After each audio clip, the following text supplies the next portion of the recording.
ہوگا۔ ہمارے یہاں کیا ہو رہا ہے؟ کون سی چیز ہے جس کے بارے میں حتمی طور پہ کہا جا سکے کہ اس کے اندر ملاوٹ نہیں ہے؟ یہ کون کر رہے ہیں؟ کوئی ہندو یہودی یہاں پہ رہتے ہیں؟ مسلمان ہیں، مسلمانوں کا معاشرہ ہے۔ یہ فوڈ اتھارٹی کن کے لیے بنی ہوئی ہے؟ انہی پاکستانیوں مسلمانوں کے لیے، کہ یہ کام اتنا عام ہو چکا۔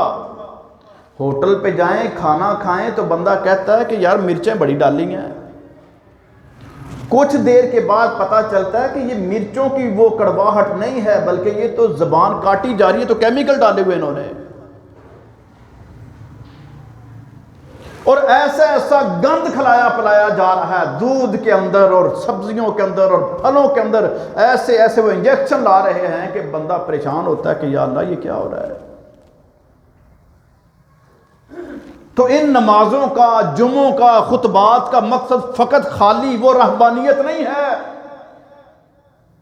بلکہ یہ عبادات بندے کے معاملات کو درست کرنے والی ہیں۔ جس عابد کے معاملات درست نہیں ہیں، یاد رکھے ہو سکتا ہے یہ ساری چیزیں اس کے منہ پہ دے ماری جائیں۔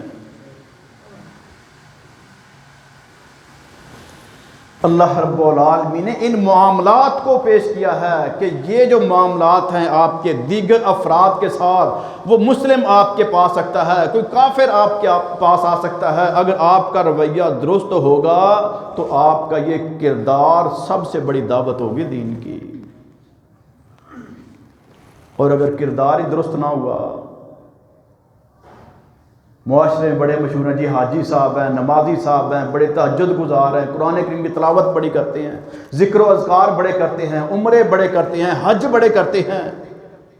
یہاں پر دو کیفیتیں ہیں، ایک تو وہ ملحد سیکولر بے دین رب کے باغی لوگ جو حج اور عمرے کو مانتے نہیں ہیں، وہ لوگ اس پہ تنقید کرتے ہیں کہ جی دیکھو حج کرتے جاتے ہیں، عمرے کرتے جاتے ہیں اور کرداری۔ اور دوسرا یہ ہے کہ ان مسلمانوں میں سے بعض لوگوں کی کرتوتیں ہیں ہی ایسی، خالص حرام کماتے ہیں اور پھر عمرے کر کے آ کے سرٹیفکیٹ لے لیتے ہیں، جی دیکھو ہم نے تو عمرہ کر لیا۔ جن کی نیتیں گندی ہیں، کردار گندے ہیں، اعمال گندے ہیں، معاملات گندے ہیں، کیا عبادات کا رب محتاج ہے؟ اللہ تو اپنے بندوں کی بھلائی چاہتا ہے کہ میرے بندے دوسرے بندوں کے لیے مفید ثابت ہوں، نقصان کا سبب نہ بنے۔